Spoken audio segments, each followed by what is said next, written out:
एक कहानी है भारत और ऑस्ट्रेलिया के बीच खेले गए 10 अक्टूबर साल 2013 की उस धमाकेदार मुकाबले की, जिस मुकाबले में युवराज सिंह ने पूरे राजकोट के मैदान पर तबाही मचा दिया था। उस दिन युवराज सिंह ने एक ऐसी विस्फोटक पारी खेली थी जिस विस्फोटक पारी से कंगारू गेंदबाज पूरी तरह से तहस नहस हो चुके थे और पूरा राजकोट का मैदान उस दिन उनके धमाकों से गूंज उठा था। अब राजकोट के मैदान पर इस धमाकेदार T20 मैच की शुरुआत होती है। भारतीय टीम के कप्तान MS धोनी ने टॉस जीतकर ऑस्ट्रेलिया को पहले बल्लेबाजी करने के लिए आमंत्रित किया। अब ऑस्ट्रेलिया की पारी की शुरुआत होती है।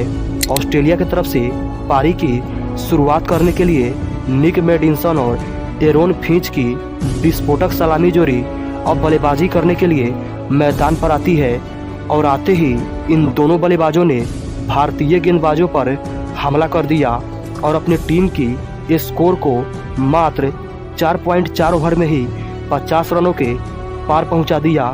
अब इनके मार से भारतीय गेंदबाज भी हताश होने लगे थे, लेकिन तभी स्विंग किंग भुवनेश्वर कुमार ने खतरनाक दिख रहे निक मेडिसन को क्लीन बोल्ड आउट कर दिया और अपनी टीम को पहली सफलता भी दिला डाली। अब ऑस्ट्रेलिया की टीम को 56 के स्कोर पर पहला झटका लग चुका था, लेकिन निक मेडिसन आउट होने से पहले 16 गेंदों में 34 रनों की एक विस्फोटक पारी खेल अपनी टीम को शानदार शुरुआत दिला चुके थे। इसलिए शेन वाटसन ने आते ही एरोन फिंच के साथ मिलकर यहाँ से शानदार शॉट खेलना शुरू कर दिया। Oh, misfield. Sloppy attempt from Ishant Sharma. Took his time coming down. Beautiful shot. He really is playing well, Aaron Finch. It's not the first. And even that will go. It's produced the outside edge, and even that will go. This time pitched up. The intention was good, but it was too full. It's punched through the covers. No chance for Vinay Kumar. Oh, that has gone the distance. Now you'll see few more dramatic shots in this one.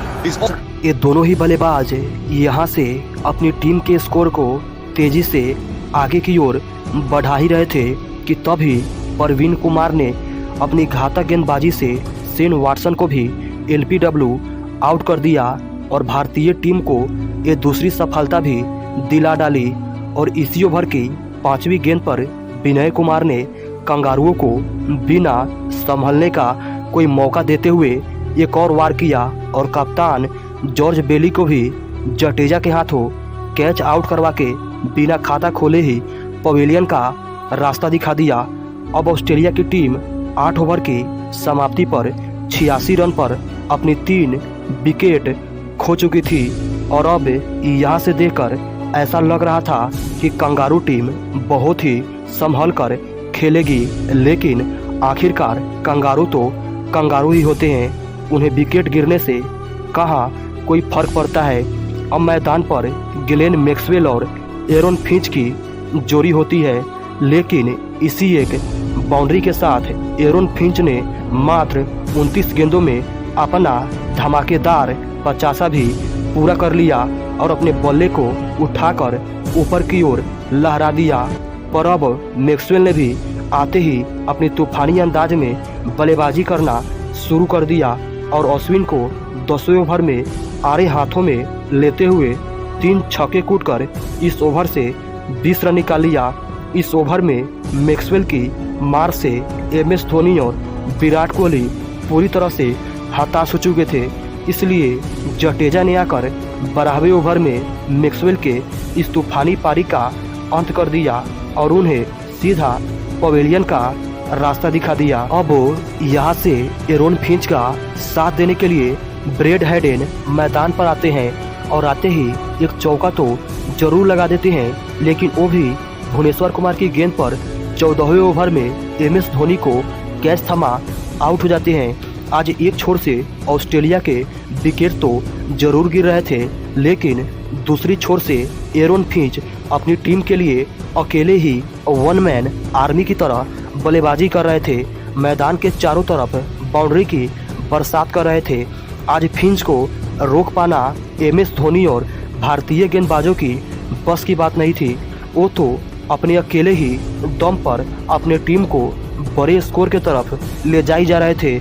लेकिन 17वें over में Aaron Finch भी विनय कुमार के हाथों catch out हो जाते हैं और 89 रनों की शानदार पारी खेल पवेलियन चल देते हैं। अब ऑस्ट्रेलिया की टीम को 174 के स्कोर पर एरोन फिंच के रूप में अब छठा सबसे बड़ा झटका लग चुका था। लेकिन अब यहाँ से मात्र सिर्फ 3 ओवरों का ही खेल बाकी था, इसलिए ऑस्ट्रेलियाई बल्लेबाजों ने यहाँ से कुछ शानदार चौके और छक्के लगाकर आखिरी के इस 3 ओवरों से 25 रन निकाल लिया और अपनी टीम की स्कोर को 20 ओवरों के समाप्ति के बाद 201 रनों तक पहुंचा दिया। और भारतीय टीम को यह मुकाबला जीतने के लिए 20 ओवरों में 202 रनों का पहाड़ जैसा लक्ष्य चेज करना था, जो चेज करना भारतीय टीम के लिए बिल्कुल भी आसान नहीं होने वाला था, क्योंकि एक तो 202 रनों का पहाड़ जैसा टारगेट था और ऊपर से आग उगलने वाले ऑस्ट्रेलियाई तेज गेंदबाज थे। लेकिन अब भारतीय टीम की जवाबी कार्रवाई शुरू होती है और भारतीय टीम की तरफ से पारी की शुरुआत करने के लिए रोहित शर्मा और शिखर धवन की धाकर सलामी जोड़ी अब बल्लेबाजी करने के लिए मैदान पर आते हैं। और आते ही रोहित शर्मा ने पारी के दूसरे ओवर में ही एक हिटमानिया छक्का लगाकर भारतीय टीम की शानदार शुरुआत करी। लेकिन अगले ही गेंद पर Rohit Sharma cut behind keeper को कैच थमा आउट हो जाते हैं। अब भारतीय टीम को इतने बड़े मैच में मात्र 12 के स्कोर पर पहला सबसे बड़ा झटका लग चुका था। अब यहाँ से शिखर धवन का साथ देने के लिए सुरेश रैना मैदान पर आते हैं और आते ही शिखर धवन के साथ मिलकर कुछ शानदार शॉट खेलना शुरू कर देते हैं। That's gone before, not far from the keeper. Took the gloves on the way. This might have come on a little turn. He has the ability to hit the boundaries. He's not afraid to take on the bowler straight away. 11 of the over, 25 for 1. And down the track comes Shikhar Dhawan. He'll get the boundary.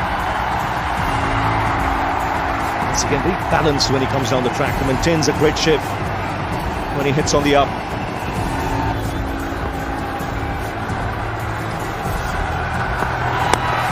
Goes again, powerfully struck in the air, but in the gap as well. Look at that, a little bit of inside-out stuff, and he smashed another boundary. Suresh Raina wasn't a bad delivery, but Tim Mackay has gone for 13 already in 4 deliveries. Now this is skill. Now watch it. और इसी एक छक्के के साथ सुरेश रैना ने भारतीय team के इस स्कोर को 50 रनों तक भी पहुंचा दिया। अब ये दोनों ही बल्लेबाज अपनी टीम की तरफ से शानदार बल्लेबाजी कर रहे थे, लेकिन तभी कुल्टर नाइल ने सुरेश रैना को भी शेन वाटसन के हाथों कैच आउट करवा दिया और 50 के स्कोर पर भारतीय टीम को दूसरा झटका भी दे दिया। अब सुरेश रैना 13 गेंदों में 19 रनों की एक साधारण सी पारी खेल निराश होकर वो भी अब पवेलियन चल दिए। अब यहाँ से भारतीय पारी को संभालने और शिखर धवन का साथ देने के लिए विराट कोहली अब मैदान पर आते हैं और आते ही रॉकेट की रफ्तार से पारी को आगे बढ़ाना शुरू कर देते हैं और मोइजस हेंड्रिक्स को 8वें ओवर में 2 शानदार चौका लगा देते हैं। लेकिन अब भारतीय टीम के लिए अच्छी खबर यह थी कि शिखर धवन अब पूरी तरह से सेट हो चुके थे और शानदार शॉट भी खेल रहे थे। लग रहा था कि शिखर धवन आज जरूर कंगारुओं के लिए काल बनेंगे, लेकिन वो भी डोहटी की गेंद पर आगे बढ़कर खेलने के प्रयास में स्टंप आउट हो जाते हैं और वो भी 19 गेंदों में 32 रनों की पारी खेल अपने टीम का साथ छोड़ अब पवेलियन चल देते हैं। अब यहाँ से भारतीय पारी को संभालने के लिए आंधी और तूफान बन युवराज सिंह बल्लेबाजी करने के लिए मैदान पर आते हैं और आते ही कुल्टर को कूटकर एक शानदार चौका लगा देते हैं। लेकिन 12वें ओवर में विराट कोहली भी क्लिंट मकाया की गेंद पर जेम्स फॉकनर को मिड विकेट पर कैच थमा आउट हो जाते हैं। अब भारतीय टीम को 100 के स्कोर पर विराट कोहली के रूप में चौथा सबसे बड़ा झटका लग चुका था और अभी भी भारतीय टीम को यहां से जीत के लिए 8 ओवरों में 102 रनों की जरूरत थी, जो लग पाना नामुमकिन सा था। इसलिए अब कंगारू राजकोट के मैदान पर अपने जीत का जश्न भी मनाने लगे थे। लेकिन अब युवराज सिंह का साथ देने के लिए कप्तान MS धोनी बल्लेबाजी करने के लिए मैदान पर आते हैं और इन दोनों बल्लेबाजों ने यहां से कंगारुओं के सारा रंग में भंग डाल दिया और थोड़ा भी कंगारुओं को जश्न मनाने का मौका नहीं दिया। Take that one bounce over the rope. It can be unorthodox. He has that bottom hand that comes into play.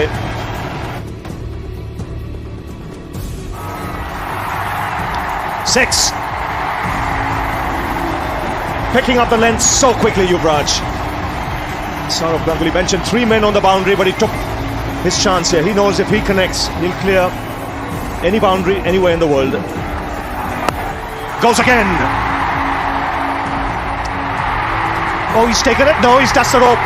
Brilliant effort by Watson. Great presence of mind. But just as he caught, he's got that fine. More runs. This is a big over. Just what India wanted. 2 sixes and a boundary. And it's Yuvraj Singh turning it. Oh, well struck. That's sweet from Yuvraj.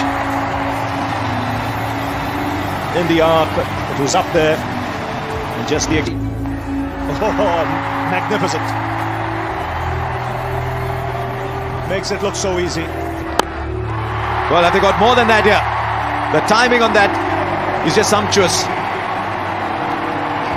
In his comeback match, Yuvraj Singh has got to 53 from 20. Now he's got more on that field. Oh, just over. What a gallant attempt. What a gallant attempt at the moment for Shane Watson on the boundary. They're going an inch or two here and there that India needed. Well, down the leg side, beats Haddon as well. It just gets worse. Gee, this over started so promisingly for Australia. 1-1-1. Now it's 6-6 and 5 with a ball left. That's a... He's plays that beautifully. A wide has been followed by a boundary, and I think he's been just behind the wicket on the offside. He's erring there. Though the minute... That is timed superbly. He's hitting all these naughty sixes that are tempting the fielders in the deep. But you'd sense this is the shot that will seal the match. 15 now needed from 12. It's 187 for 4 and Yuvraj is still on fire. और finally Yuvraj Singh के बल्ले से निकले इसी विजयी shot के साथ ही भारतीय टीम ने अपने पूरे के पूरे 6 विकेट से इस मैच को जीत लिया और युवराज सिंह ने तूफान बनकर ऑस्ट्रेलिया को ये संदेशा भी दे दिया था कि आग पानी और युवराज सिंह से कभी मत खेलना, नहीं तो अंजाम कुछ ऐसा ही होगा। तो दोस्तों, कंगारुओं की रंग में भंग डाल देने वाली युवराज सिंह की इस तूफानी पारी के नाम इस वीडियो पर एक लाइक जरूर दीजिएगा और साथ ही साथ चैनल को सब्सक्राइब करके बेल आइकन को भी प्रेस जरूर कीजिएगा। तब तक मिलते हैं फिर से एक नए धमाकेदार वीडियो में। जय श्री राम, जय श्री कृष्णा, जय हिंद, जय भारत।